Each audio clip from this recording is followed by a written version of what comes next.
Hello, everyone. Welcome to the MLO Bros. We are live in downtown Youngstown, in Youngstown studio. It's me, Isaac Schuster, Luke Schuster sitting across from me, and Joe's here too. He just ran out. He'll be over on the microphone over there. Thank you all so much for joining us. We appreciate you being here. If you haven't already, go down below, smash the like button, as they say on YouTube. This show, Youngstown Talk Channel, is meant to eventually replace Youngstown local radio because we think it's going away. So Youngstown Talk Channel is going to fill the void. You can call in at any time. I need to silence my phone. You can call in at any time. 330-595-1600. 330-595-1600. Call in. As we said, we're live in downtown Youngstown. Luke, what are the topics of conversation today? What do you want to talk about? 9:15 today, attorney Chandra, who is representing the plaintiffs in the Ursuline case, will be calling in. He doesn't want to take phone calls. Morning, Alex. Morning, Danyi. There's a lot of legal stuff with like what he can talk about, what he can't talk about. I just wanted to get a vibe on this dude.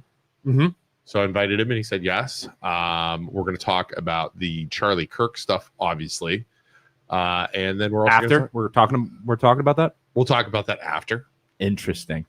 I'm interested to hear your thoughts and opinions, both you and Joe. And then we're going to talk also about Ursuline while we're waiting for Mr. Attorney Chandra. Did you see they caught the guy?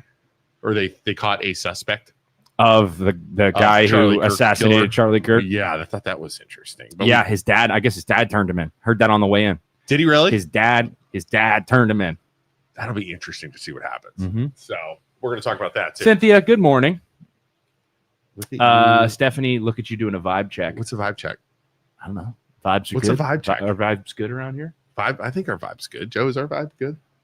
Joe's vibe's terrible right now. Terrible. Joe is grumpy. Why are you so annoyed, so grumpy? Why? Joe, have a drink. Dude, come on, start drinking. There's no It's way. Friday. There's It's Friday. No Get way. down on Friday. Grumpy? So right after a fast, like alcohol hits you like a dump truck. There's no way So that you did a no. 72 Let's hour get fast. let's get lit Yeah. then, Joe. Get No, drunk. not Dude. gonna do it. No. Unbelievable. The lawyer's about to call in. Yeah. He's so grumpy. I Is it know. because of the fast? No. I mean, Is it something that we did? not you. Are you annoyed No, with us? no. Do you I'm not like always us annoyed with you. anymore? No. I like you. Okay. I'm annoyed with you at a normal rate. Okay, that I'm it's not annoyed like with a- you. it's not No, like so an it's not like an advanced above annoyed. average annoyed rate No, today. think about like going on social media Yeah. and getting inundated with nonstop freight train of terrible things happening in the world. I mean, you just Yeah. can't have Oh, yeah. Yeah. talk about vibe. Like Yeah. Yeah. I'm just burned Well, out. Yeah. Well, on you got bullshit. an Charlie Kirk. assassination, okay? School Yes. shooting, and then 9/11. Was that all the same day? It was too, the right? next day. The next day. Next day. And then there was September in America. It's like I think I'm with Green Day. Wake me up when Yeah, September ends. seriously. And there was also like a lockdown at the Naval Academy yesterday. Yeah. 'Cause somebody's running around. I think they shot a guy there. Mhm. who shot a guy? The Navy police shot a guy that was running around. Huh. There's all kinds of crap going on. It's terrible. Stephanie said vibe check on the attorney. Christine says, is it cold that's or hot there? Joe, is it cold or hot in here? Outside, it's beautiful. It's freaking honestly. perfect. It's beautiful fall weather. Yeah. Well, they're seeing that you have a sweatshirt on and you have In the Freaking- morning, I'm one of those guys. I like to be warm. I carry myself warm. So in the mornings, I wear a hoodie, and then halfway through the day, I literally have a cutoff I underneath hate this. restrictions. Yeah. Like Right. hoodies. And Kellen I- said, agreed. I've been so down this whole week, just crying and sad and heavy. Awful couple of weeks. it's just You're terrible. just crying and sad and heavy. Kellen, don't cry. I don't want you to cry. I don't want you to be upset. Do you ever cry, Joe, by yourself? No, I don't cry. Like, Just right go I'm not a home. crier. Just lean against. I could see Joe leaning against the wall, just crying. making himself like in the shower. Yeah. Sitting down. Soaping myself incessantly. No. Joe's definitely a sit down in the shower and just cry. Down in the shower. Sitting in with, the his, shower. with his butt on the ground and just knees up, That's just so holding gross. his knees. I would not He's be just sitting like, in the shower. Oh, girl on a train gets stabbed. Yeah, Right? right. Oh, that was Just horrible. never ending. That was. Here's what was, And another thing. Well, go ahead. You go. I bet you're saying people just watched. Like So that was messed up. I will defend those people. Okay. A guy brutally stabs somebody next to you, right? And that guy's like, he was pacing around the car with a knife. Like, if you don't have anything to defend yourself, he's just going to stab you too. And he was big, dude. Yeah. He's just going to stab you too. So like you can say in that situation, everybody's so big and tough on the internet. There was no expressions though. Like but, at least horror or like what I think they were horrified, but I think they were scared. Right. And like you can say, oh, I would have defended her, but in that situation, that is terrifying. You're like horrified. You're like, did that really just happen? Like what? So people are quick to jump, as is everybody on the internet. But man, in that situation, I don't know what I would do. I don't know what I would do. I don't know. You really don't until you're in that situation and you really step up and you have the balls to take that guy on. That's why you carry a gun. Right. But the other thing is what I was going to say. Are we going to get shut down? What's our numbers? Is the average person has been exposed lately to video that the average person is not supposed to see. You are not, your brain, that stabbing and that shooting are both two things that you are like, the average person does not handle a bombardment of that much graphic shit. Yeah, it'll F you up big time for it, like in that short window of time. So we're still like recovering from viewing that horrible thing. The first thing when I saw it, I was like, here's the video. If you see anything, like I sent it to my wife and I'm like, if you don't want to watch this, do not watch this unless you want to see a man get murdered. And this is what the video is going to start like. So if you see it online, do not watch it. Mm-hmm. She's like, I'm not watching that. I'm not going to. Yeah, that was the most brutal thing I think I've ever seen. I've seen some brutal stuff. That was right. Nasty. And you know, and that's sort of like you mentioned the train and the people not reacting to it, where you lay down cover fire for them. But then you watch people reacting to Charlie Kirk's death, celebrating it. Like, I have no faith in humanity right now. So I didn't watch the stabbing. I only watched it up to where he goes like this and he like comes in hot. I didn't watch the whole thing, but the other one, I was just scrolling through people's stories and it popped up and I'm like, oh my God. Like the one with Charlie. Yeah. So I didn't even have the opportunity to not watch it. And then after that, you play it, you're sitting there, you're playing it back in your head and you're just like psychologically messed up for the rest of the day. Whether you agree with the guy or not, you're not supposed to see that kind of stuff. And people, you hear people complain like, "Oh, you didn't comment on anything else that's happened that's bad from the other side." But here's the thing, like, I agree. Like, I didn't even know the thing in June with the assassination of those other political figures happened. But like, out of sight, out of mind. Like, I didn't physically see it. Okay. Like, I didn't get to see video footage of it live happening.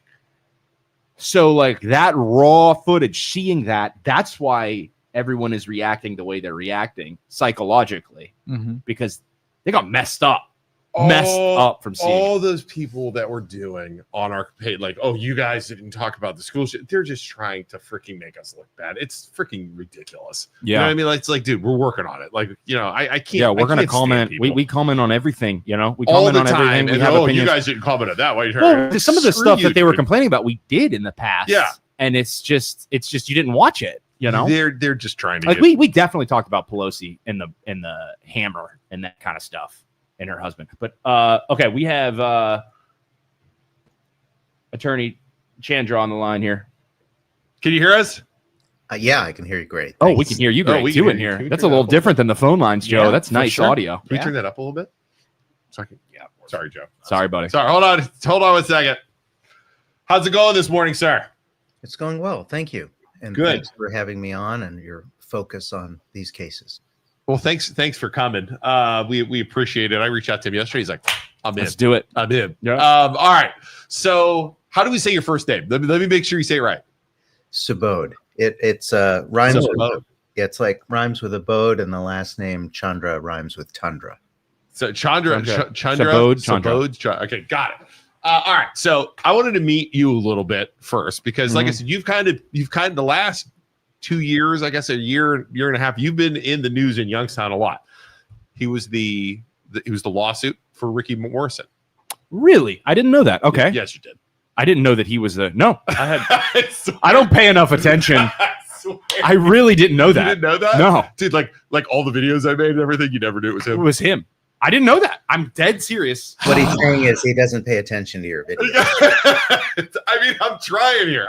I apologize, gentlemen, but I did not know that. Yeah. Yeah. That's what, yeah. No. So he's been in the news around here. And for those of you who aren't familiar, there was a janitor who got fired for what we believe is his political beliefs. Yeah. The Mahoney County sat at the wrong table at the lunch. It was in the cafeteria at a recount. Yep, and got fired. And him and Marty Desmond, who's also a local name. Yes, I knew Marty. Yeah. I knew Marty. Marty works for a long time. Okay. Yes, I knew that now. I know that now. There we go. So tell us a little bit about you. Where you're from, when'd you start, all that fun stuff. Well, I grew up in Norman, Oklahoma. I was born and raised in Oklahoma. And I moved to Ohio after living other places. I initially moved to Ohio to work for former Ohio Governor Dick Celeste. Okay. Went to law school and then eventually made my way back to Ohio because my wife was from Cleveland Heights. And we settled in Northeast Ohio. It's been, it'll be 29 years next spring. So you know what I hear there? You know what I hear being a married man? I hear you went where your wife wanted to go. Well, let me just say, that's what I was in Los Angeles before. Okay.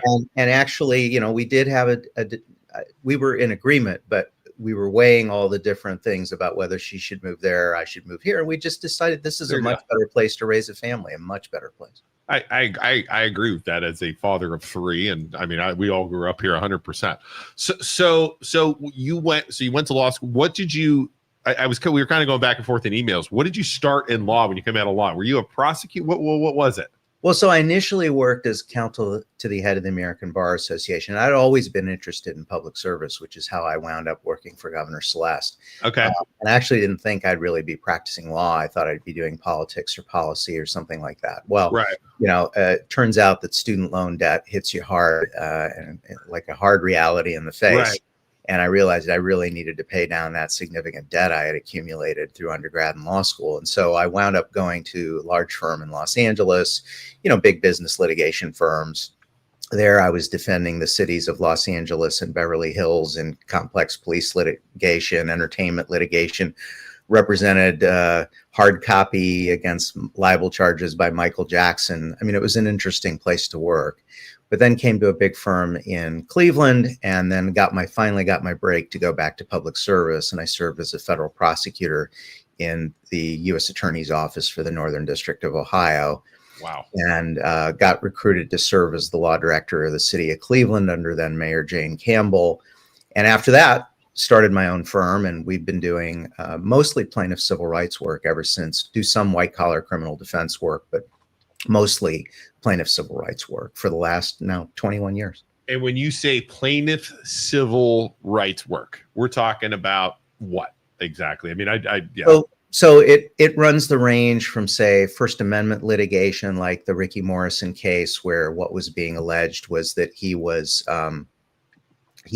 retaliated against for exercising his First Amendment rights. Right. To police misconduct cases like the representation of the family of Tamir Rice, the 12-year-old boy who was killed by Cleveland police. Right. Employment retaliation litigation. So say, for example, we represented an associate dean of Case Western Reserve Law School who sued the dean and the law school for allegedly retaliating against him for complaining about his observations of sexual harassment of other people. Wow. So those kinds of cases. We also, do some work in a space in Ohio that we kind of helped forge the path on, which is civil liability for criminal acts, which you've seen in these complaints that we filed.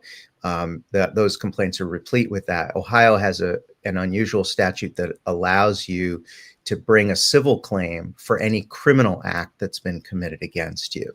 And that means you can look at the whole criminal code, and if you've got the evidence, and that's only on a preponderance of the evidence standard, not beyond a reasonable doubt. Okay. So sometimes crime victims need that remedy as well. Sometimes the prosecutor won't pursue their matter, but they have to pursue it civilly. So we've been doing that as well. So that's just it's not just an Ohio thing, but that is I don't like that's not in every state where you can go civilly and under civil charges and criminal charges, or not charges, but cases like that. I mean, I didn't know there's only a few states in the country. I don't have it at hand, but we did the research. So we had the leading case in the U.S. In the Supreme Court of Ohio. Yeah. 2 cases that held that, yeah, that's a real thing. The statute says what it says. It means what it says. And even the very conservative Supreme Court of Ohio said, listen, this is what the General Assembly wants. This is what it gets, that crime victims have remedies in the civil realm. So and in Ohio then, so you can be, what would the word be? I'm so not a lawyer, but I guess, so you could be like, you can get a civil case against you and a criminal case against you, right? Is that, I mean, that's. Yeah, or you can just pursue your civil remedy if the prosecutor won't do anything about it. Right.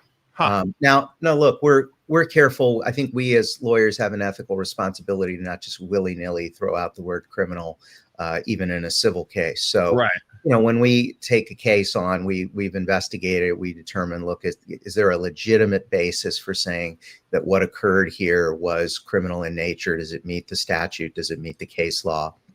And there's one other remedy that people have in Ohio that this one really people don't know very much about at all, at least this cause of action. They're called Buddenberg claims. It's under Ohio Revised Code 2307.60, what I'm telling you about, which is the civil liability for criminal acts. But there's another statute in Ohio that allows private citizens like yourselves, if you feel like you're not going to get action from your local police or prosecutor, you can file an affidavit in front of a judge and ask the judge to rule on probable cause, just the way a police officer would, and initiate a criminal charge right there directly in court.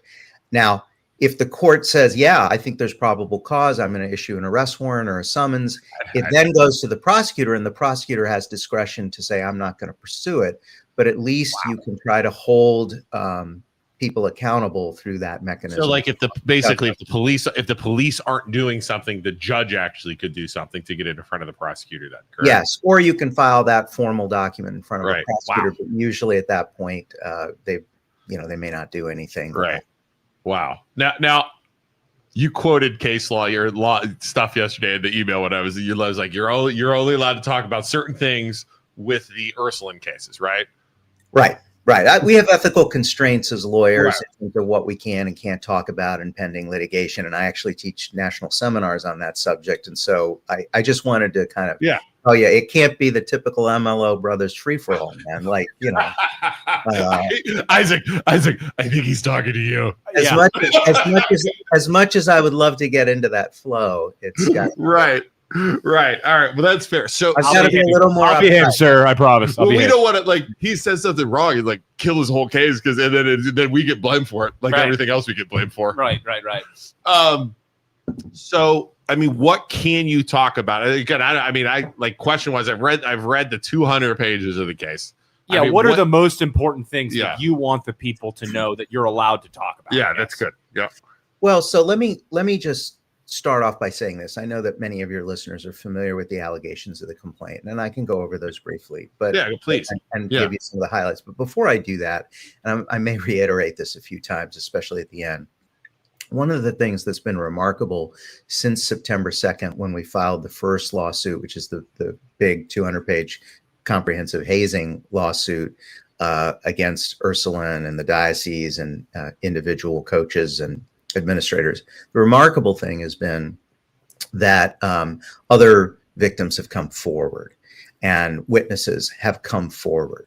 And it's not entirely surprising to me. We've had that happen in other cases before, most memorably in that case, Western Reserve suit I was telling you about, that you put it out in the universe and there are then people who suddenly are fortified and have the courage to step forward about something that has been disturbing them. So you saw us then by September 8th. I mean, within 6 days, we had filed the second, I think it was September 10th. We had filed the next complaint on behalf of this little girl. And she had been really a young girl when the things first allegedly started happening to her. So we have others that have reached out. We're investigating them. We do anticipate that in the coming weeks, we will be filing additional actions. Wow. Or amending the hazing suit, or both.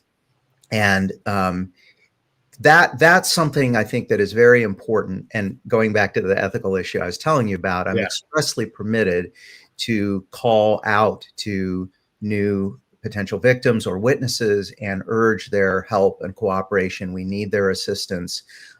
Even if a victim or a witness says, look, I don't want to bring my own case, that's fine.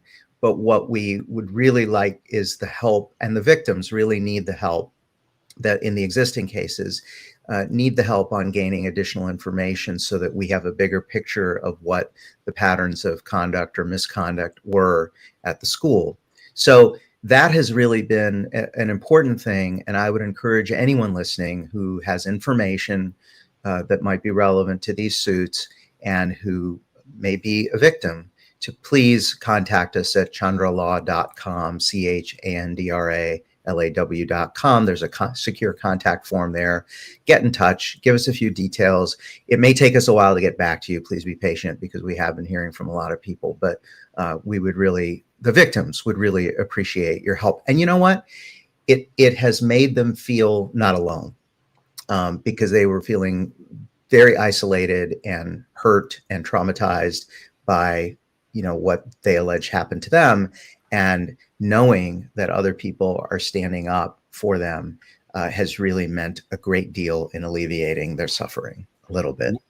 We have had people reach out to us on message saying they want to be anonymous and stuff like that, but literally saying, thank you for doing what you guys are doing, like you just said, and like coming forward and saying, this has been a problem for years and no one ever wants to stand up against the church or the diocese or the schools, which is crazy to me. And what I really should have said to you at the outset is, again, thank you for what you have been doing to shine a light on this, because that too has meant a great deal to the victims. And to hear the sentiment of the vast majority of your listeners and viewers, and of course there are some people who are skeptical, and that's fine. And there are some people who just will never change their minds, and that's odd. But that really means something to them because they didn't know that. See, they didn't know that. They were living with a feeling of, and still are, with a great deal of shame and indignity. And now at least they understand. And I think this is community response has been sending them the message, not only that they're not alone, but what they allege happened to them isn't normal. It's just not normal. It's not okay.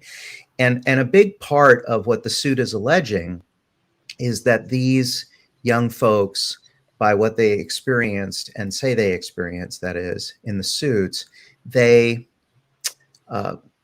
lost their faith in adults and in systems and in institutions, and lost their faith in faith institutions, ironically enough, in terms of the kind of accountability that they would have expected.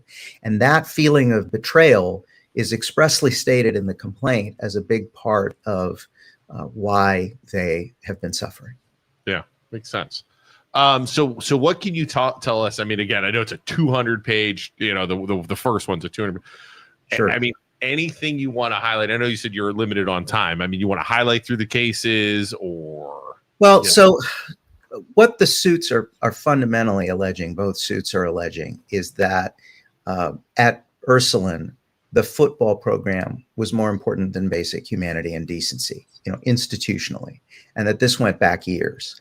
And what's interesting is that we're hearing from other people as well, which is why we're encouraging even more to come forward, echoing that theme, that some of this stuff isn't necessarily legally actionable, but they'll give little examples of just, it's always football players. It's always football players. It's always venerate the football players, treat them as kind of false idols.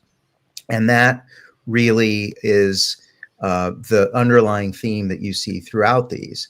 And so I do want to address maybe the diocese's response. You may have seen that we put out a statement on behalf of the victims in response to Father Murphy and the board statement, which was, deeply troubling to the victims.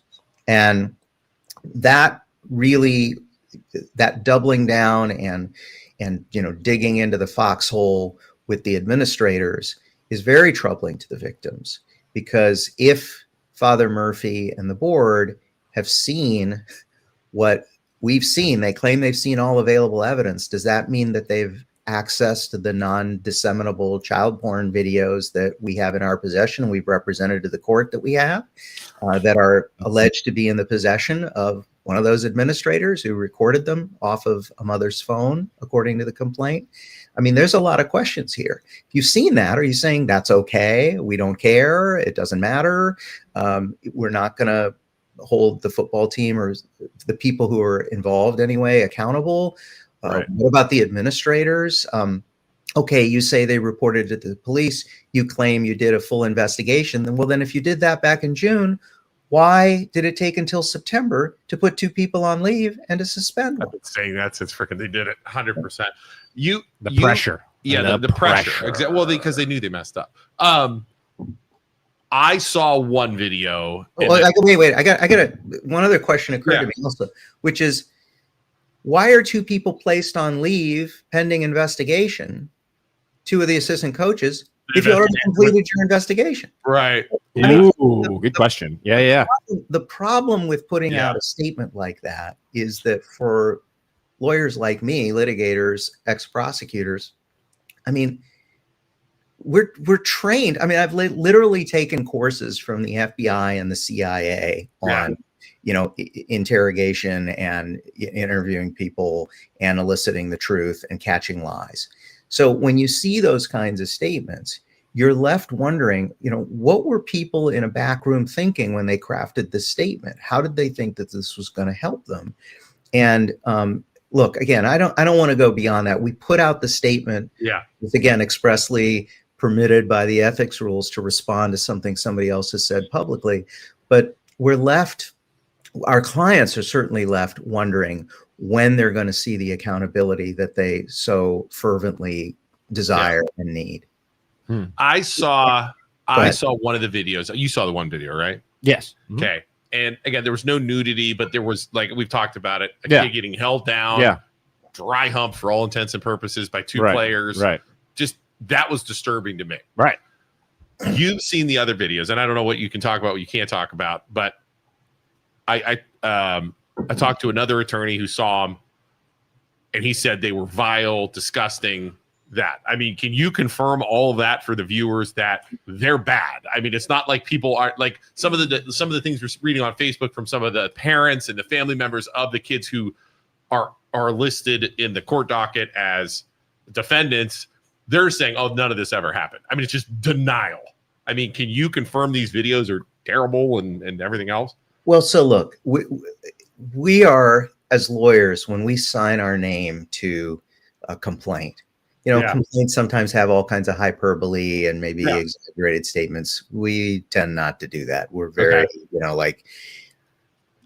again, I'm very old school that way. It's like, do I think I can prove this sentence? Do I think I can prove this sentence either through a witness, a document, or both, or a video? So you're just not writing fluff. You're not writing fluff in there. You can back everything up in that court thing you're saying. It's how I roll. Okay. Yeah. And it pays off over the long term. And look, we get 50 inquiries to our office a day seeking legal services. So by the time that we've vetted something and picked something, we feel pretty good about it. Doesn't mean we're going to win every time. Doesn't mean, we're right 100% of the time. But so the case has been vetted. We go through and we write this, we edit, we fact check. We do where I'm going with this is we specifically represent to the court not only do we describe the videos in some detail, we then specifically represent to the court, we're not going to submit this to the court right now on the open record or even under seal because of the risk of those data going out into the world. Right. But we have them in our possession. We're making that representation to the court. We have them, and we have them. Okay. We can't sign a document claiming that we have videos that we don't have videos. I mean, I would lose my ticket as a lawyer and I'd get sanctioned. Court. So we've made that representation under our solemn obligation under what's called Rule 11 of the Rules of Civil Procedure, subject to sanctions, that we have them. We haven't. Now, as to what they depict, we've described that in some detail in the complaint. It is foul. It is gross. It is disturbing. If you're a parent and this happened to your child, you know, involuntarily, you would be extremely upset, extremely upset. And as the father of 3 young adult triplet boys, triplets boys. We could have a podcast just on that right there. I couldn't even imagine. Yeah. You could. But as the father of triplet boys, I can tell you, I would be utterly appalled if this happened. I'd be very upset, and I'd be trying to take action in the same way that the mom did in the hazing case. So the bottom line, and since then, I've already publicly announced this in the hope to try to get other victims and witnesses to come forward. Since then, we've obtained 1 additional video we weren't aware of since the complaint was filed, which is why these calls to action are so important. And we've obtained 1 other disturbing video of more nonsense hazing stuff going on in the program, similar type of activity, different people involved. It wasn't our client. And so that's part of the pattern of what's alleged in the complaint, of coaches just generally understanding that this kind of stuff is going on and not doing about it. Right. Not doing anything about it. Oh, Isaac, what's real fast. Mail call. Sorry, we have to, this is real important. We got a big one today. Yeah, say we got. Yeah, that's a lawyer. We don't typically talk to lawyers. You better get out of here, Isaac. I ain't doing that. Get out of here. We got a lawyer on. We'll see you, buddy. Sorry. You were just served with a complaint? Yeah, Isaac, is there any complaints in there? Mail call. I think Speaking of that, what we're talking about, that was actually one of my questions. Do you ever do defense stuff in case we ever need you? I got that. Occasionally. Okay, cool. Yeah. Cool. We're gonna just call it a favor. Call it a favor. I mean, we got Beatrice too if we need him. We got Beatrice. We can call. I mean, we could have a hell of a freaking attorney group there defending us. And again, I know you're cut on time here. So I mean, anything else? I've got a little bit of time. You got a little bit of time. Awesome. Okay. I'll let you know when I need to go. Beautiful. And then I'm trying to think. So we got all that. So where does this go from here now? Like as far as timing, as far as what's next? Again, you're talking to loan officers and timeline. Timeline. Give us a timeline here. Yeah. So we've got some obligations to confer with the lead institutional defendants counsel, and we will be doing that because the court expects people to confer and then try to lay out a proposed schedule to the court for the case. This is a pretty complex case with a lot of potential witnesses, and if it really is, if it does continue to completion, you're talking about years and years and years, and at the trial court level, you're probably talking, a year and a half, 2 years of effort, because a lot of depositions would have to be taken, a lot of witness statements, a lot of exchanges of documents, text messages, videos, data. That takes a long time. I mean, think about Snapchat alone and the kind of volumes of data from kids' accounts that would have to be poured over. That's true of law enforcement as well. And I do want to say this on behalf of the law enforcement investigation, not on behalf of it, but in defense of it at this point. I know that there's a lot of people in the community very upset, saying things like, why haven't charges been brought already? And that's understandable. And certainly, our clients would feel the same way.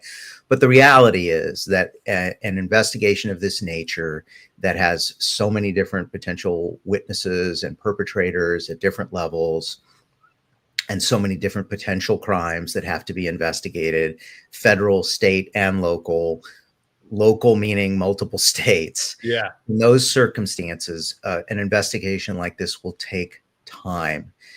Not only do all the witnesses and potential perpetrators, efforts have to be made to try to talk to them. They may get lawyers.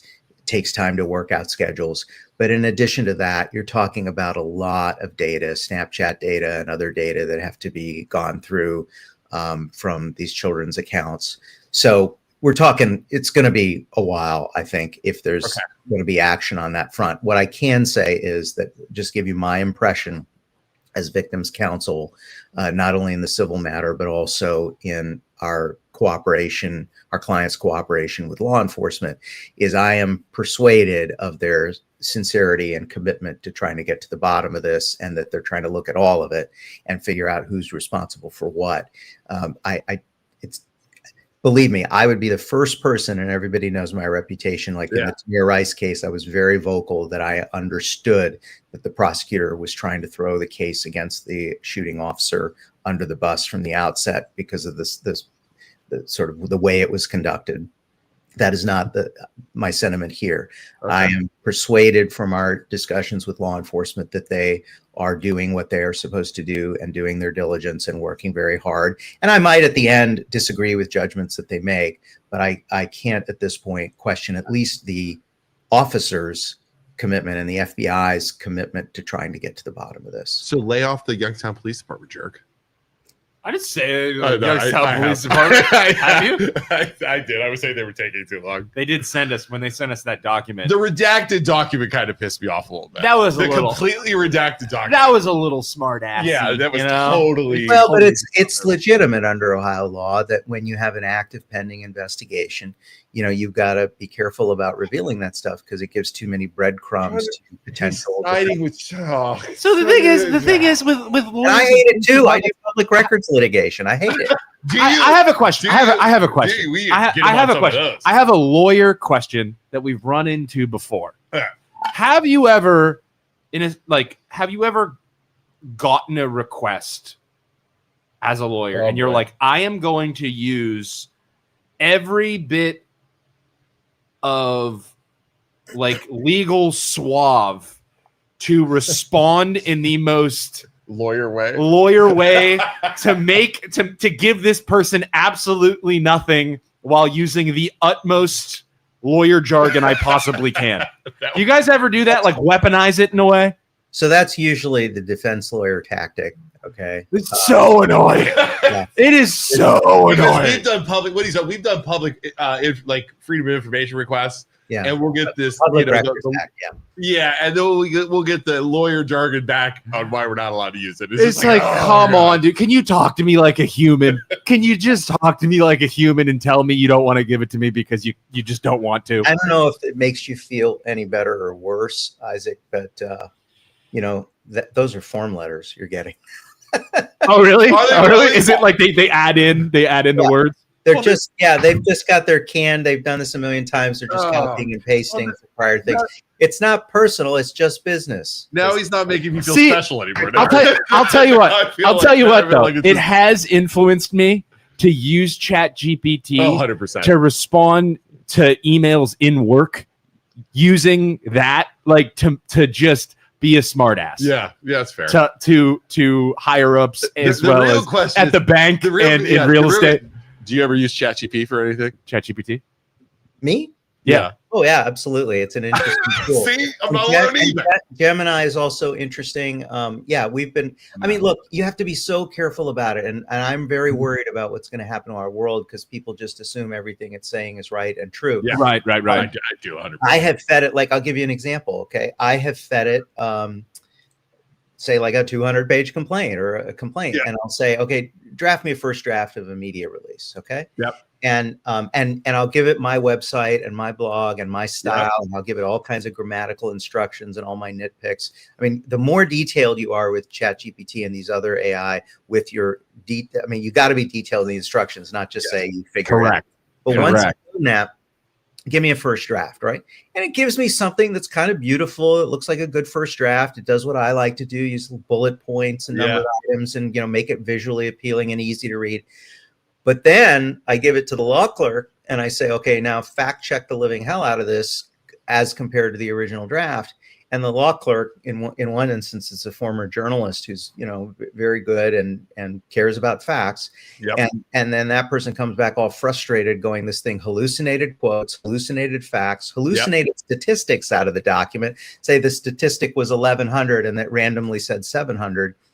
And so you're sitting there going, what's wrong with you? Then you go back and you remonstrate it and say you made all these errors, and then it falls all over itself, pretending to. Yeah. I'm so sorry. It's like C3PO, right? C3PO. Yeah. And I'm so sorry, sir.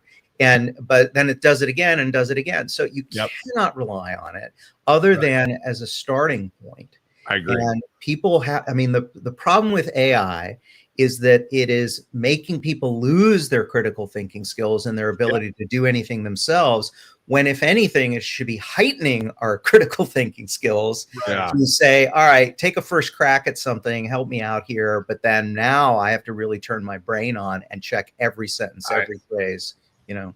I use it like you do, but what it helps me do, honestly, is it helps me put my thoughts together, and then I use it from there, if that makes sense. And I adjust it and stuff like that. That like he's saying, but like I've done it for the loan stuff before, and it's totally wrong. It's totally wrong. I'm like, what the heck? It really comes down to your input, and then like double checking it. You double checking it, and double check. It'll give you sources now. Double checking its sources to make sure that where it's pulling info from isn't total BS. I'll give you an example of how dumb AI can be persistently. So I bet you this will still work. If people have an iPhone and you ask Siri, tell me about Jewish space lasers, which is a really stupid, long thing said by Marjorie Taylor Greene. If you ask ChatGPT, I did it as recently as 2 weeks ago, and I've been doing it all year periodically, trying to see if they fixed it, because people have alerted Apple about this. If you do it, it will tell you a bogus fact about alleged Jewish space lasers, citing a source. And which don't exist, by the way, listeners. That's just a dumb, stupid thing that Marjorie Taylor Greene said, and about the cause of wildfires. Okay. Yeah. And it cites it as fact. Apple cites it as fact, the Siri's response. And it has been the case for months, despite people, talking on social media about it and alerting Apple. They haven't fixed it. Wow. So we're entering a brave new world of stupidity. If we think our population is subpar in its critical thinking skills now, wait till you see us 10 or 15 years from now. Yeah, man. People over relying on this. But it's a tool, like anything else. It's a tool, and you can screw it up and you can misuse it if you're not careful with how you use it. Before you go, I got a couple more questions. Away from Jewish space lasers and back to the actual case. This is what we do here. We go all over the place. What do you think? And again, if you can comment on it, some of these schools now are canceling, like Austin Town canceled, Warren canceled, Canton McKinley canceled. Yeah. I mean, what's your thoughts on this? I mean, comments on this? I mean, did you expect this? I mean, can you comment on this? Can you comment on this? Well, not really. Let me zoom out and just give you a general observation. Okay. Right. So all of those schools and teams and their leaders have an obligation to their own students to keep them safe, to keep them on the moral and upright path, to do what they think is right and in the best interests of their students and their schools. And so I won't question their judgment one way or the other on what they think is the right decision for their school. Right.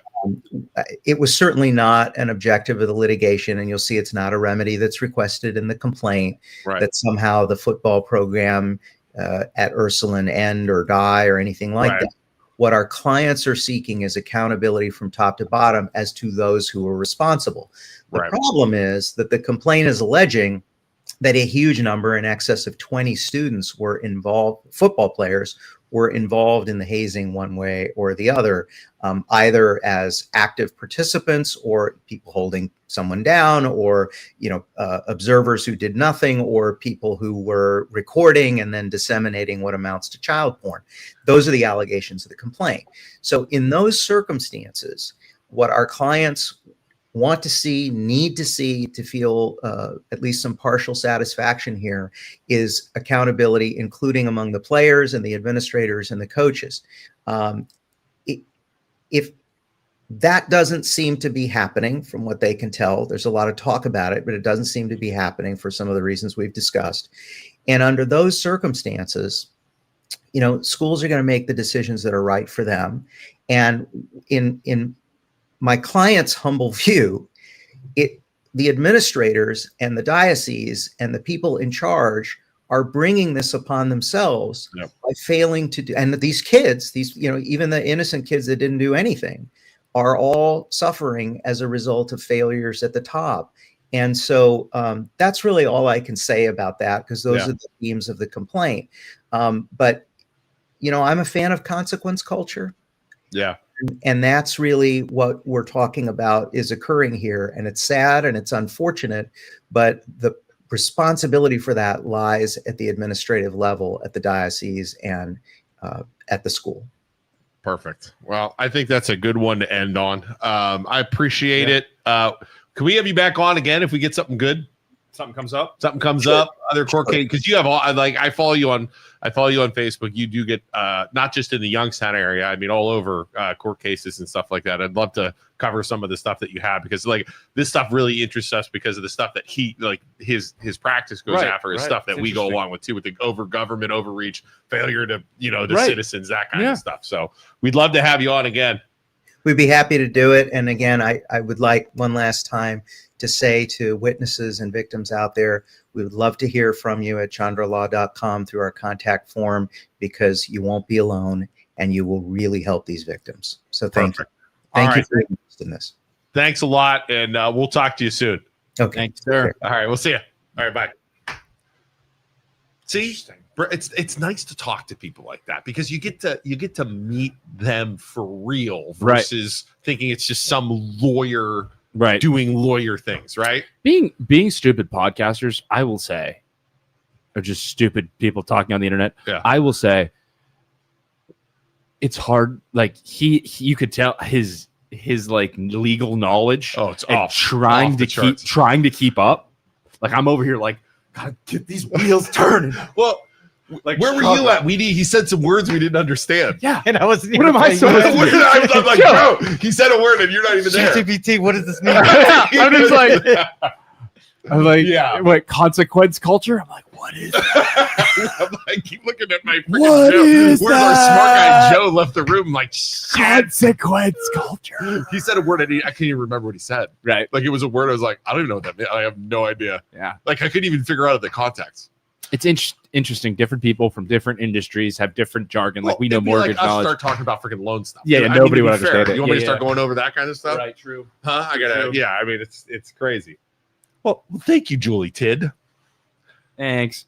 He needs to start looking at the West Branch handling of the Coach to Shields. The lasers are real. Oh, geez. Did you ever hear about Jewish lasers? And they Jewish space lasers. point Yeah. in Lake Milton. That's MGT, right? Isn't that lady. Yeah. Eliminate all the sharks. Wait, there's Jewish space lasers? Yeah. It's Israel. Israel has space Yeah, they lasers put these satellites in space, and that is a to start fires in Canada. Was it Canada? I think it was Canada. Was it Canada? I think it was the Canadian What did Canadians fires. do against the Jewish people? No, it's just there were all kinds of wildfires that were started in different locations, and this Does lady it have said anything to do Jewish with space dry lasers. and no rain? Probably, but Jewish space lasers. Way more logical. Than Right? it's just Makes space. way more sense. How did all the fires start in different locations at different times? It just there's too many fires. Lightning storm I on don't a know. dry. I don't know. Or guys with a lighter. Like it could be a guy with a lighter. No. Or it could be Not or believable. it could be Now space who's the lasers. conspiracy theorist? Yeah, would it be easier? Hey, instead of firing off a very expensive Jewish space laser, I'll give you $20. Go start a fire. And they released the name of the suspect in the shooter, by the way. What's his name? Tyler Robinson. They shouldn't have done that. They did. I don't think you should do that, because that guy. There are terrible people that will. You're a hero. They shouldn't have released that dude's name. And so his dad, like you said, had noticed the connection with the photos that they released. And then he confessed to his father, and his father called it into his minister, and his minister told the police. Wow. That's what's being reported right now. Allowed to do that? I don't know. So I think it's a situation where the minister says, I can understand what you're saying to me, but in order to do the right thing, you have to go turn this in. Yeah, are you allowed? So the father didn't turn him into the cops. Talk to the minister. What do I do? The minister said, turn him in. Isn't that cute? That religion, the guy turned to religion, the guy that killed Charlie Kirk being very religious. The dad of this kid was religious, goes to his minister says to turn him in, and he does. Well, and all these early reporting things, take it with a grain of salt, because all of these tend to change. It's just what's being reported in the first hour that it's happened. Could be totally absolutely wrong. Yeah. So I saw some Yeah, people that commenting did earlier. it end up being the guy with the bullhorn? Did you see that bullhorn guy? I saw that dude. Yeah. I doubt it It was. didn't look like people were trying. And Brian, I saw AI video like pictures that made his face look the same. I don't. Yeah, think I'll it show you was. some pictures of this Tyler Hmm. Robinson guy. No, not him. There's so many people named Tyler Robinson right Right. now. Tyler Robinson Foundation. Not yet. See, I don't like this at all. I don't like no. You're gonna make this dude notorious forever. He's gonna live in It's infamy. going to happen no matter what. It's going to. And happen. I It's gonna hope happen. they put this lock this kid up, and because They have oh any my god, regular he pictures of is him? going to There- get yeah, there were- killed there were some immediately. You think he's going to get murdered? Yeah, this is a young person who will squeal if the police investigate him and the police talk to him. He will squeal. It's like a hunting rifle. So somebody's going to take him out, whether it be It looked like far a- right like- or the far left. Somebody's going to. The gun was like a normal hunting rifle, like the ones we go deer hunting with. Oh, there's I saw that. I saw that video. Him jumping off the roof. Huh. How far was it? 400 yards. 200, 200 yards. which is definitely makeable if you're in an elevated Oh, area. if you have a scope and a scope elevated. and a rifle. I mean, 100% you can make that shot. Yeah, all that's day. not that's difficult. not a highly trained. Honestly, anybody can make and like, did you watch any of the videos of the sniper talking about the shots and how like you either aim for the head or you aim for the chest? You don't aim for the neck. Yeah. And Well, that. he Probably- didn't- it was- probably missed. It was fragmented. He hit his bulletproof vest and it fragmented up. oh, Is that what happened? Yeah. So we hit him in the chest. Hit him in the chest and Are it you hit sure? at the Because top. it looked like it hit him right here. Oh, it looked like it too, but they said he was wearing a bulletproof vest and it hit him in the top left of his bulletproof vest and it fragmented up and hit Wow, his. does that suck? That blows. Yeah. Wow. And you got to figure he doesn't. I wonder, like, there's no security like a freaking president or anything else like that. I know they said he had a bodyguard, but And people were Wow. commenting earlier. Here's the thing. They were saying that like, why didn't you guys talk? Why is this being talked about so much compared to other assassinations that have happened in the past to Democratic leaders, which those are bad too. This is all these because people disagree with you politically, you cannot murder them. that's him. We Yeah, have that's to it, dude. draw the line in the sand somewhere. That's where you draw the line. Because people don't agree with you politically, you cannot take them out. Just a normal freaking kid. Yeah. 22-year-old 22-year-old kid. But that's what he looks like. Obviously, he's not. You know what I mean? But wow. Yeah, that's who he looks like. I'm interested to see what his views are, right? Yep. Interested to see what his views are on this whole thing. And his digital profile. Where's he been? Who's he been talking to? They're Like gonna go who through got all him? that stuff. Heck Someday he's gonna be watching videos. There is no way this dude talks. There, if that would be so stupid by the evil people that like they'll never let him talk. I mean, you know what's weaponizing these people or making these people radicalizing these people, right? I mean, what's your thought on it? Here's what I will say. You see all of the videos that come out after this happened from different people. There are a group of people in this country that need to decide and come up with some form of moral compass and some form of where you draw the line with all of these different topics that come up in politics. You can hate every single one of Charlie Kirk's views on whatever he's talking about. But he did have a moral compass through his spirituality. He went by the good book, okay? The opposite end of the spectrum, I feel like they don't have a moral compass, and their moral compass is determined by politics, by what their political party tells them, because they're not spiritual. They just go with what happens. So Charlie Kirk makes comments about empathy and sympathy, and this guy isn't empathetic at all, right? But then he gets shot, and videos are coming out that say, I have no sympathy, I have no empathy for this man, and I can't forgive him. I just, it's sad that he got shot, but, and I feel for his family, but this guy was a piece of crap. Like, if you really think that, I feel so bad for you that you can't feel sympathy for this guy because you disagree with him. Nobody in the world deserves, whether it be the Democratic politician or the Republican politician or anybody in the middle, far right, far left, deserves to be assassinated.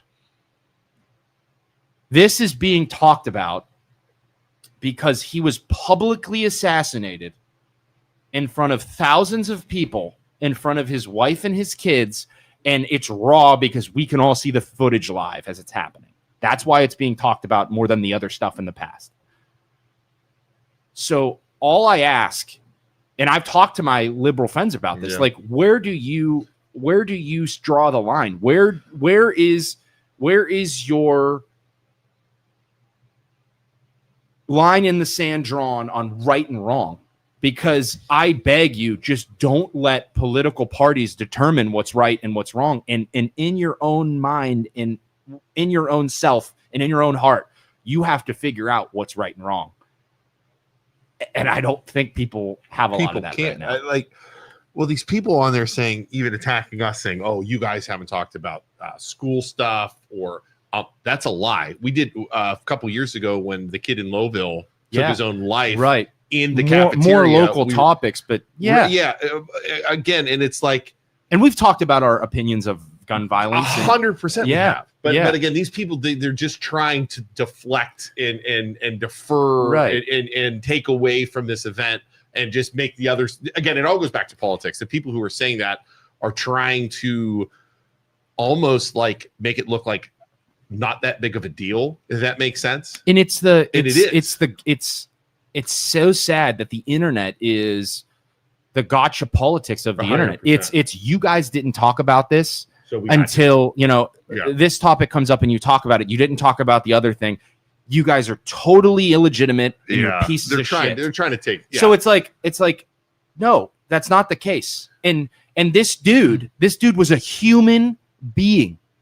Right. You think he's this evil person? He was a human. He's kids. A human being. Yep. With kids and a wife. The politicians that were murdered in Minnesota, human beings, husband and wife who had family, cousins. You cannot murder people because of their opinions, because of their political beliefs. And the other thing, those were politicians, that got murdered. And I'm not taking away from that. That's terrible. But this dude, other than talking about what he believed in, didn't have any power in government yet. Maybe he would have run for something in the future. Sure he would have eventually. To change any of these things that he believed in. Yeah. He was just a guy talking. And then I'm sitting there and I'm like, holy shit. We're talking about this now because it's us. Yeah. It's us on a much smaller scale and level. We're just three guys talking about what we believe in. Yeah. And I'm like in here scanning rooftops. Looking out the freaking window. What do you think? What do you think? That's 400 yards from the chopping. Like what the hell, man? Well, and what Brian said about the hateful, venomous rhetoric, and that's I think should be the discussion about what you're able to say about someone, and then without being contested. So, how many people out there think the two of you are racists or homophobes or whatever? And once they put you into that basket, then and they say, "Hey, what about that Luke and Isaac? Look, they're total racists." Then somebody's going to take justification. They didn't kill Luke or Isaac. They killed a monster. Exactly. You said, it's. I was talking about it at the football game last night, or the soccer game last night with my parents. The media and the opposite side, they say over and over and over, this person is a threat, and that word is threat to democracy, to the United States. What's the all means belief? Necessary? What's the threat? All these are key words. Dangerous. Dangerous identity politics. Right. So they say that over and over and over and over and over. And what do you do to dangerous people? What do you do to threats? And what do I dangerous do people. to threats? Yeah. What does anyone do to a threat? You eliminate a threat. Here's what I will say. That is the problem. We only have, and you still see people in the comment section saying, you know, you guys are awful, you guys are this, you guys are that, and labeling us. The only thing that we are, that me, Luke, Joe, BJ, anybody in this studio is human. Yeah. We are human beings. And we, even yesterday, my cell phone is out there. We are not too big that we can't talk to anybody about anything. Call us. Call me, and I will explain my beliefs and my thinking. I promise you. I promise you that we are not that far off in what we believe in. And it is a lesson that you go outside. As Pocahontas in Disney would say, when you walk the footsteps of a stranger, you'll learn things you never knew you never knew. You'll learn things you never knew. Talk to people, try to understand them, try to get to know them, and you'll realize we're all freaking humans trying to figure out this crazy world that we live in. And that is what we have to do, not shoot each other. I got a call yesterday morning after we put our phone numbers out there on that one post, which we do all the time. I mean, you can find our phone numbers in 1 second, so it doesn't really matter once I'm putting it out. I got a phone call from a blocked number saying they had put my phone on the dark web, and I was going to get phone calls and harassed from very dark and sick people. That was a phone call I got yesterday. It's beautiful. I'm like, why? Because I put my phone number. I'm like, dude, my phone number's been out there for freaking years. Right. Knock yourself out. It's just people are stupid. I just don't understand. Now the conservatives, their effort to document the people who were celebrating the death of Charlie Kirk and getting them fired is a huge thing over on X right now. A ton of people are losing their jobs because they are celebrating. What do you think of that? I want to get your take on it before I say mine. I think how about this? They're allowed to say that. They are permitted to say what they want to say. However, you will suffer the consequences. And that's not freedom of speech when you get fired from a job because you're an idiot for saying something vulgar, gross, whatever. It's not about, it would be if the government was suppressing your speech, which would be the problem. However, you live with whatever you say and whatever comes out of your mouth, you're going to suffer the consequences from work, family, all that stuff. There you go. That's my take on it. Isaac? Totally. And Sarah Phillips says he was not loved by everyone. It's okay to not agree with him. It is 100% okay to not agree with them. Yeah.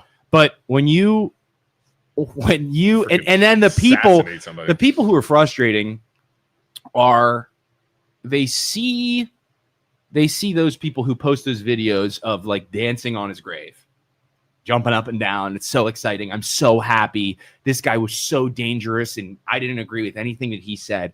So then they find ways to say, I feel bad for his family, but no part of me is sad that this man died. I don't feel bad for him. And it's actually healthy for me to understand that I don't feel bad for this man for dying. It's like, I disagree with you. I think it's unhealthy that you can't put yourselves in the shoes of a stranger and say, like, that guy didn't have to die. Like, that guy should not have died. That guy should not have been publicly assassinated in front of thousands of people. And it's okay that you disagree with him, but he has a right to speak up just as much as I do. And that's the beauty of America and what we live in. And I think that you have repercussions for everything you say. I can come on this podcast and I can say terrible things about certain people and I will be fired tomorrow, or about certain groups of people and I would be fired tomorrow. Yeah. So if I look at this two ways, number one is if somebody came in for a job interview with you, and they said, I just want to hang it out on the line right now, that when people I disagree with, when they die, I don't feel bad at all. Would that up or down your stock value when sitting in front of an employer? It depends on who you say. Like if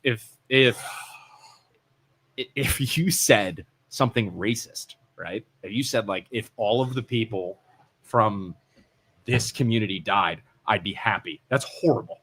Like, you're going to get in trouble. You can't say that shit. Yeah. And then the second thing is you're representing a brand when you work there. And let's just say your political opinion loses that company or business because of what you said outwardly. The other thing, you're gone. The other thing is, if you're in a job interview and you say all of the people from this walk of life are bad and should die, how unintelligent is that? How stupid is that to have that opinion? Not one of those people from that group. Like the people that all cops are bad. Like, no, there's not one cop out there that's a good guy that tries to do the right thing. It's all of these people are bad. That is the most unintelligent way of thinking that you can possibly think. Like, it's just dumb. It's just Brian, a stupid feeling opinion. bad is far different than celebrating someone's death.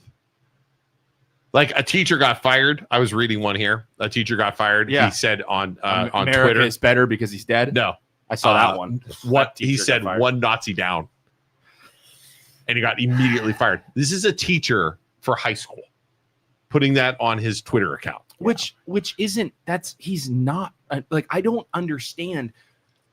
Back to ChatGPT. Like I said in the video yesterday, just go on ChatGPT. Yep. Let's do it right now. We'll go on ChatGPT. What is the absolute worst thing that Charlie Kirk has looked said? that up and too. you That's can funny. get a list of all the things that he said that you disagree with. He doesn't agree with certain things. He's by the book. He's by the Bible. I don't his interpretation you can agree or disagree with. Right. But like, People are calling it hate stuff, right? Yeah. And it wasn't.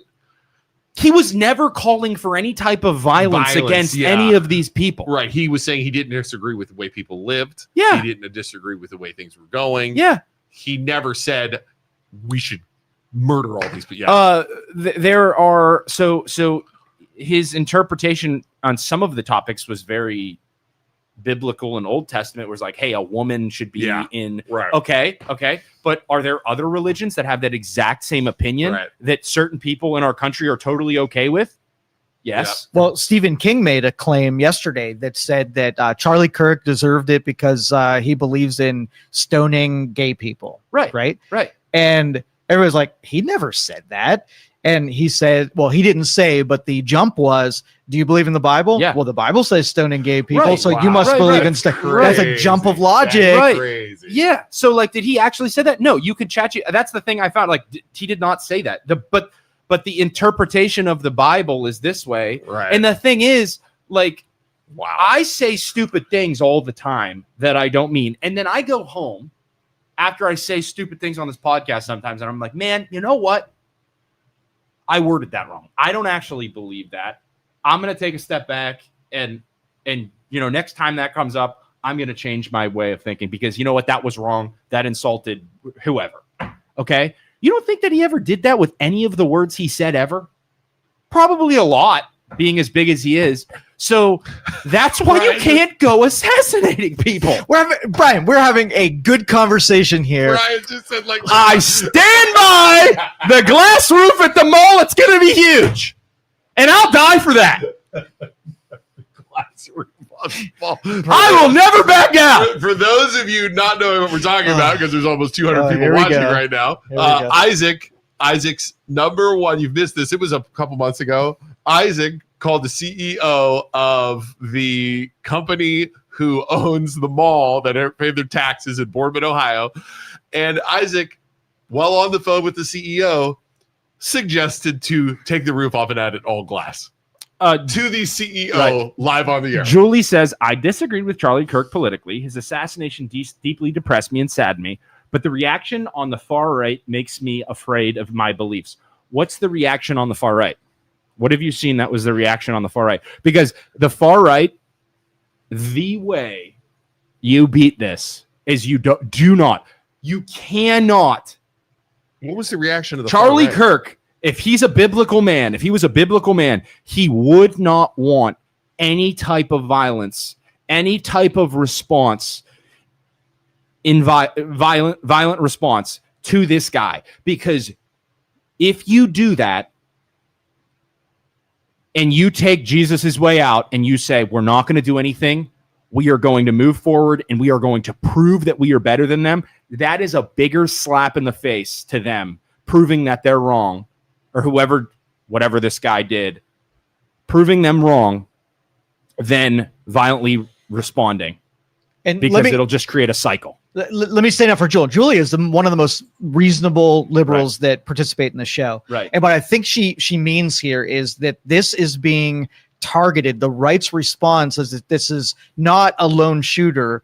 This is part of the Democrat belief. And if you get Republicans that are now saying all Democrats are part of a group that then want to silence and kill Republicans, innocent Democrats who don't believe this way, make her afraid. It's a political spectrum. And I think we will see. We will see what this person's beliefs are. And maybe if they let him live long enough, he's gonna get killed. Yeah, I think it's a fair point, though, that if you're afraid of being lumped in with a group and have hatred toward a whole group, well, I think that's the message that the Democrats need to say, well, were we doing that? And did we lump everybody into Nazis and homophobes and racists? And then maybe a light bulb goes off and says, everybody's got to tamp this tribal think way down.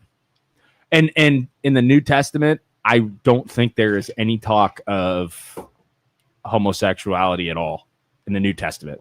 I don't think at all. And if you're just going to go by the Old Testament, I don't think that's Christianity. Everybody needs to calm the F down. Everyone in like the left is saying, I read some of the left people saying that like, oh, this is what you get for allowing guns out in the public.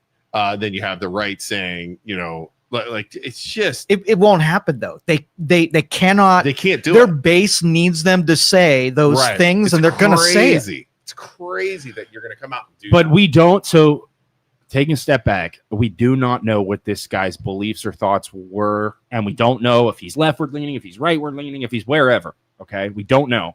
We'll see. We're going to find out. We'll find out here soon. But it's already been cast in the narrative that this is somebody who's going after free speech and a conservative. Which is wrong of everybody to just assume that. So now the mad dash is to then create, find something that he did it was Republican so he can make him into a Republican, or find something that he said that was anti-transgender. So he was, exactly. And that's another evil where he was MSNBC saying, it could have been a guy who fired off a celebratory shot at the event. Did you hear that? I heard that. Who said that? So the guy got commentator. Did he get fired? Immediately fired. Yeah. Please tell me he got fired. It's totally fired. Totally fired immediately.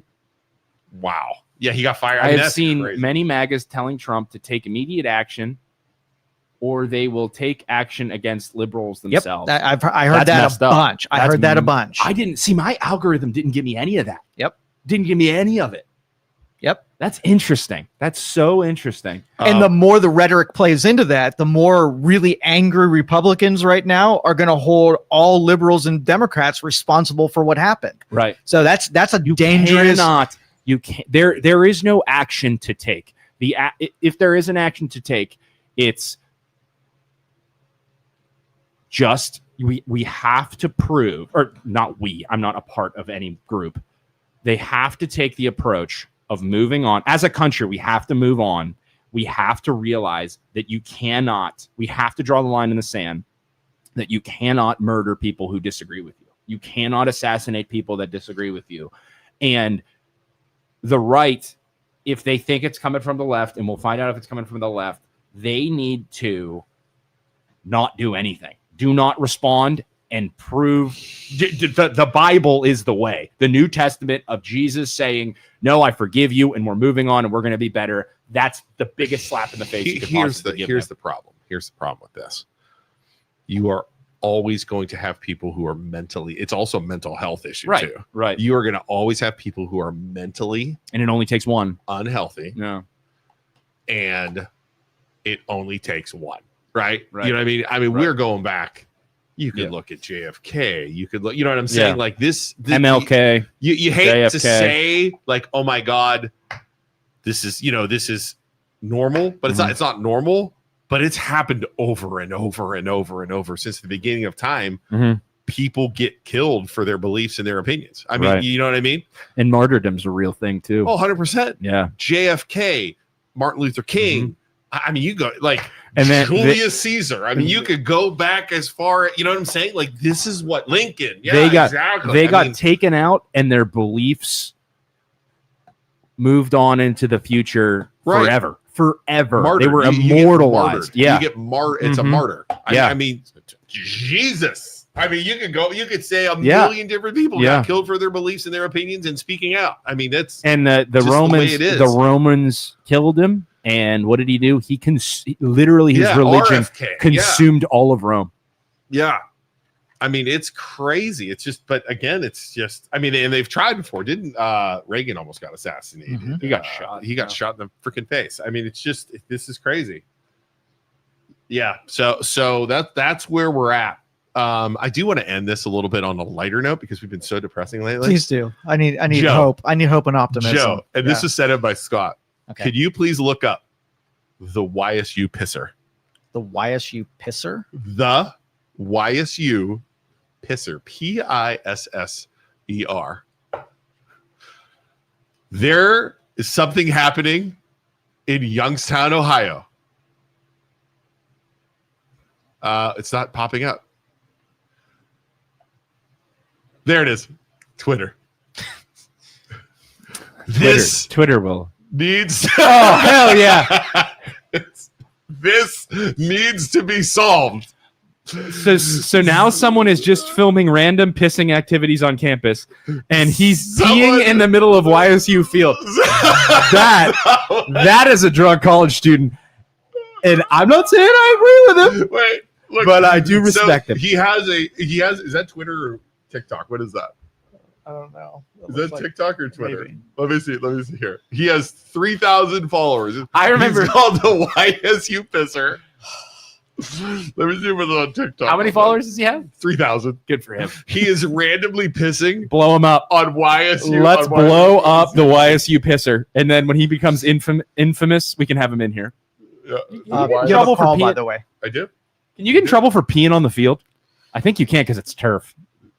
Public indecency for one. Nobody saw it. Nobody's there. Look, it's a TikTok thing. Look, wait, here he is pissing randomly on the side. Oh no! All right, caller, you're on. How are you guys doing today? Good. Good. Please tell me you're the YSU pisser. I am not. I'm Ah. actually the guy who. Damn it. I'm actually the guy I talked to you the other day on the phone. Oh, I remember that. I'm Yeah, what's going on, man? the Talk to us. Catholic guy. Yeah, talk to us, bro. So I just wanted to say, listening to some of the show today, there's a lot I agree with you guys. One of the things is, Marcus Aurelius was a Roman emperor, and he said that, your greatest revenge is to not be like your enemy. Right. So I do think that I made a post. I'm not a Democrat, but I believe that in our Mahoning County, I believe that 99% of all Democrats that I know are truly saddened by what happened Agreed. to Charlie Kirk. And we like to, and we can't allow this to be something that just divides everybody, because we want to associate every Republican with a Nazi or homophobe or whatever slander, and then we want to view every Democrat as if they just want to kill, every Christian. And the fact of the matter is, in Northeast Ohio, our views are very different than they would be in the extreme South in the 1960s versus, the Democrats in California today. But the key thing, I think, with Charlie Kirk is you do need to be able to have a platform. And this is what ticks me off about what happened to him. He wasn't like a big smear campaign guy. He was actually trying to get a conversation. And he was actually giving people an opportunity to view their opinions and to view why they disagree with them. So even in the idea of certain Christian views with, sexual morality or traditional marriage or things like that, we need to be able to have these conversations without turning to violence or without, assuming that the other side that disagrees with you wishes the worst for you, Yeah. or wishes you dead. The second we stop conversing is the second things get dangerous, you know? So totally. Yeah. And I think that, one of the things, even obviously we understand there's been a lot of, controversy over so a lot of people that, were for or pro gay marriage or things like that would obviously be against Charlie Kirk.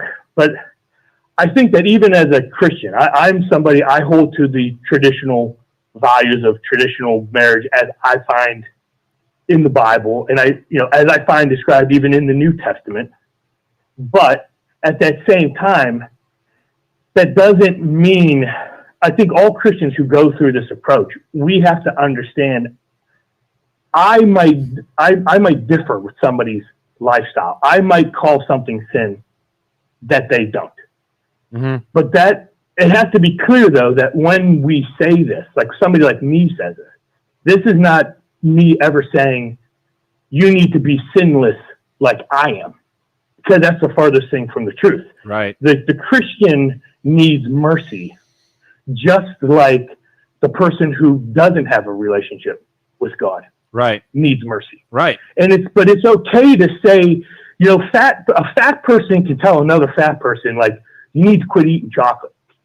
Right. I mean, Right. and they could, as long as they know. Now, if they in their mind think that they are, Mr. Goodbody or whatever that dude was back in the day, then that's one thing. But I think that, Christians, but can a Christian today hold to New Testament views of morality and what they feel is the calling of Jesus? Are they allowed to share that opinion with somebody while considering themselves somebody who is in need of God's grace?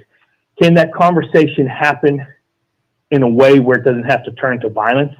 And can somebody look at other people who are not Christians, who don't follow Christ, and allow them to, and not to tell them like, you are such a terrible person, because all of our goodness is dependent on God sharing his goodness with us. It's not our own goodness.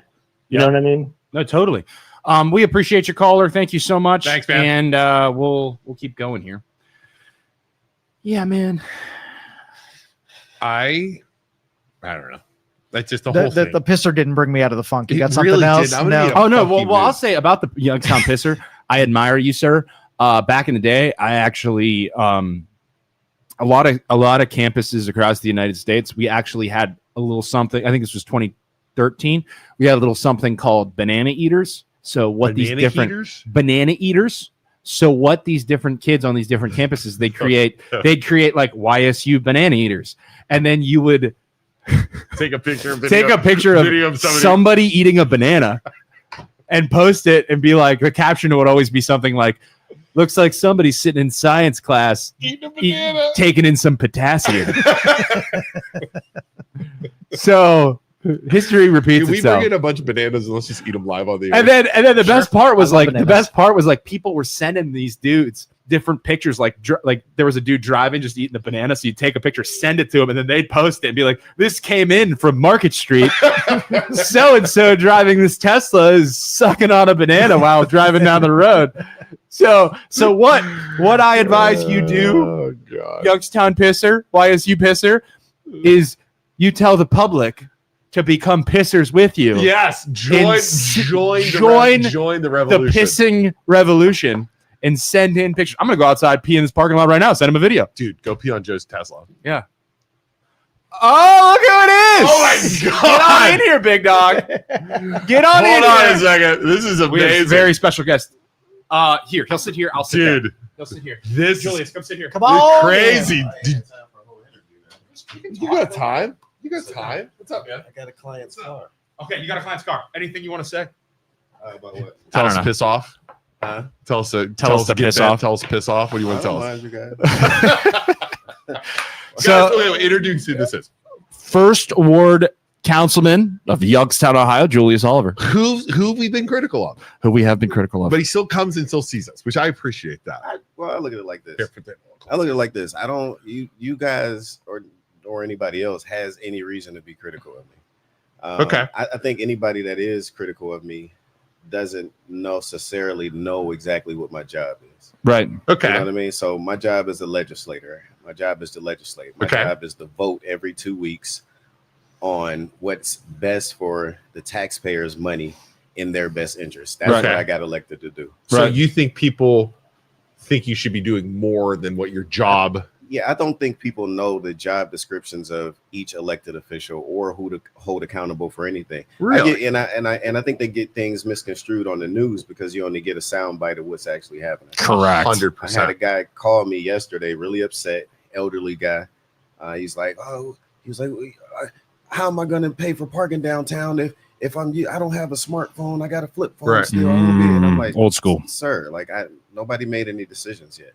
Yeah, this is the parking committee, and what we do is try to solve problems that exist within each committee. That's what the legislation comes before us.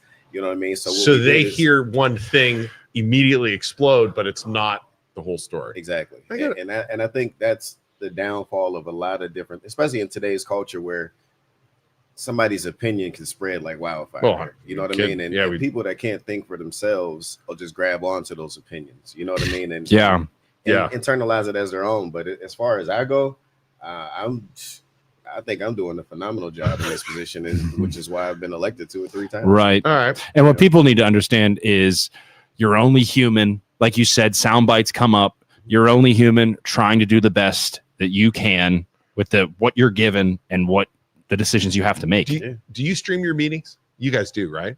We are about to. So they're about to. That's another thing people don't know is that we upgraded with some of the ARP funds. We upgraded council chambers because we understood that people aren't getting all the information. You know, people don't know what's happening in each one of these meetings. They don't get the details. So our council chambers in our caucus room is full of cameras and screens. Beautiful.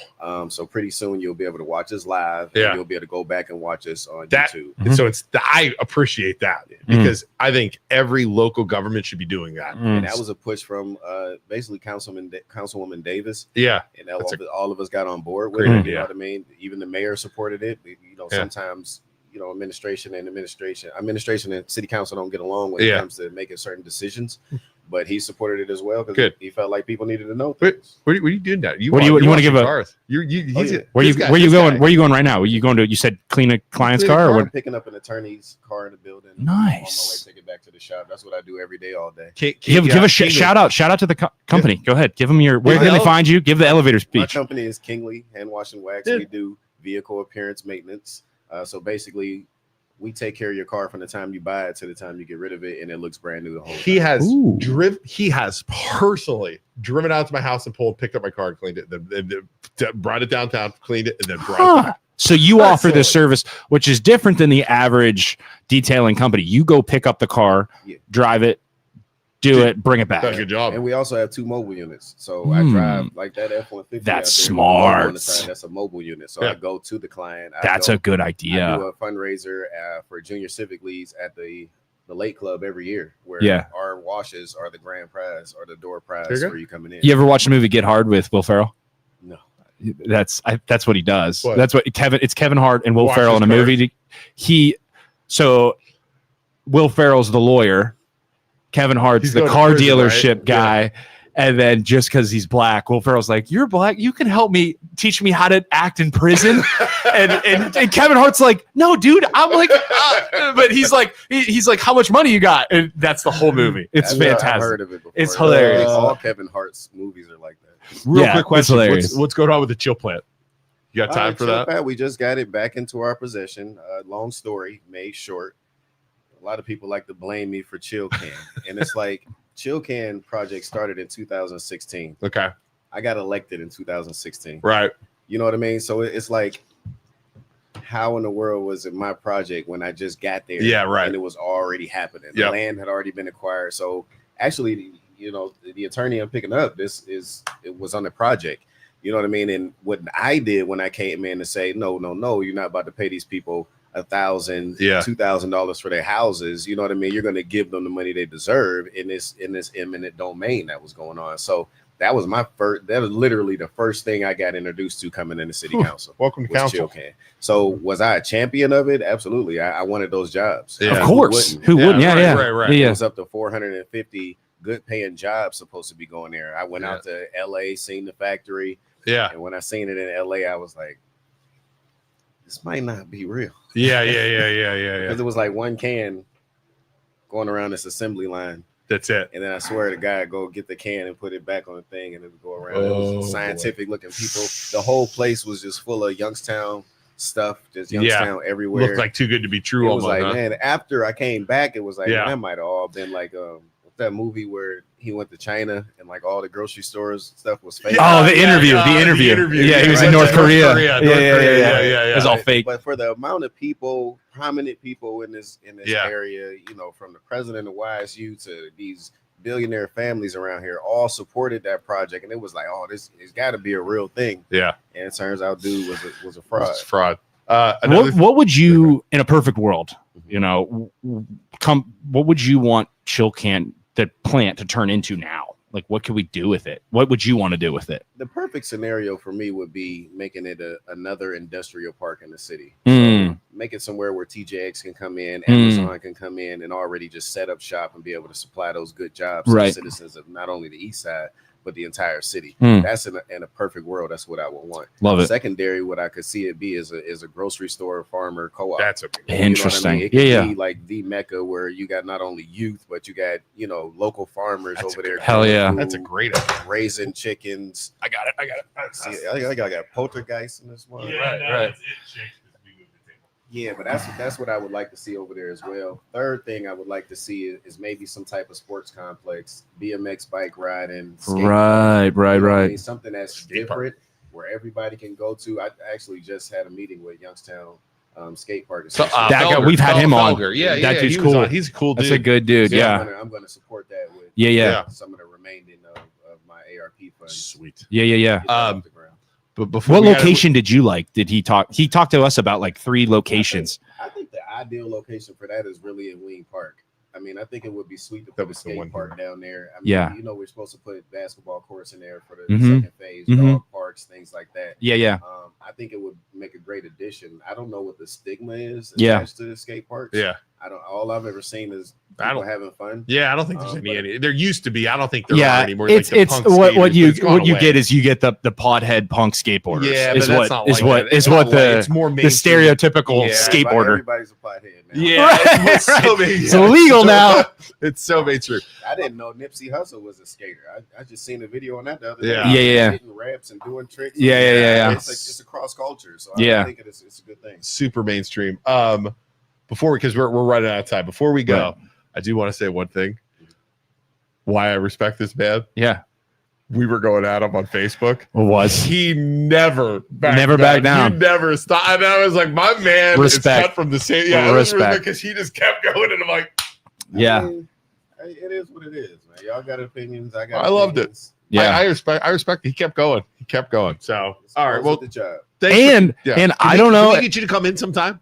For like can we grab you for like an hour sometime? I don't mind. That'd be good. I don't know if I was helping a client in this building and you were doing a podcast, I don't know if I would have the balls. I would to come up to that window and say 100%.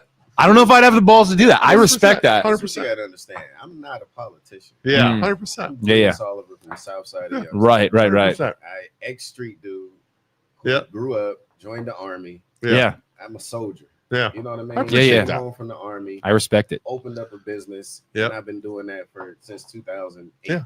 You know what I mean? So it's like there's not anything I could really be intimidated by. I like it. I appreciate it. All right. Well, you ready to get us out? How long does your service take typically when you pick up a car? Is it like the day? Depends on the package you get. If you get a base package like an outer court, which is just an outside wash, it could take us like 20-30 minutes to do that. My truck needs to be get all the way up bad. to like a King's Court and beyond. Like if you get the throne room, then it's going to take like maybe 6 to 8 hours. What if a truck? I don't think my Nissan Sentra needs a throne room. My truck needs a throne room. It's terrible. Base packages will get your car looking brand new. Yeah, you can spend $50 and right. Recognize the car. Well, what I'm thinking is it enough time that I come in here at 8:30? I come in here at 8:30, give you my keys in the parking lot. You have it done. Have it done by 10:30. Love it. I could come here and do it in the parking lot. Dude, I'm dead serious. We should I want park the truck sign right me there. up. You can just do it in the background. Sign me up, dude. No, I'm serious. I'll do it. My car needs You details. Just go to kingleyhandwash.com. There you go. I'll do it. Set the date and time. You pick the package. Hell yeah. Dude, we can stream. We go I outside. need a We can detail. go outside and stream it while it's getting done. Right. We'll just advertisement and a half. Just cut. We'll put a camera out there and we'll just throughout the show cut to his company cleaning our car. That's a great idea. I think the only thing I would need to say to y'all viewers is, you see me working. Yeah. You know what I mean? So one of your viewers said on their posts, I seen them on somebody else that has a problem with me, and y'all got a regular that calls in and hates me. She hates me because she said it's not fair that I get to live the way I live and she's struggling to pay rent. And I never could understand that. Yeah. Like you need to work harder. You know what I mean? It's like, I'm Decisions. an entrepreneur. I got to go out and get my money every day. Right. Every day. There's no set check coming in. Yeah. Right. I got to hustle every day. And I think that's what people they miss about me. I think people think I got some type of stockpile of money or something like that. My nails are dirty. Yeah. My hands are I mean, you walked in here because you're picking up. So my question to that question would be why? Why do you think that it's wrong that I'm making money and I'm hustling and you're not? That person. That would be my question. Why? Why do you think that? Not from. That's what I would say to her. Why? The crazy part is she used to be one of my biggest supporters. Yeah. Like I was the greatest councilman in the world. And then you ran against, or she ran against you, and then she lost. She hates me. And then you got the guys talking about, it's just nuts. I just want your viewers to know I work. Yeah. I work hard. Fair. Yeah. You know what I mean? I'm not stealing ARP money. Right. That nice house he bought is all ARP money, right? That's what people are saying, right? It's just a lot of misinformation out there. Yeah, jealous. Totally, man. No, we get it. We understand the misinformation and the people having views that trust me. Of us that they don't really know us as people, and we're only human, So I get that. I totally get that.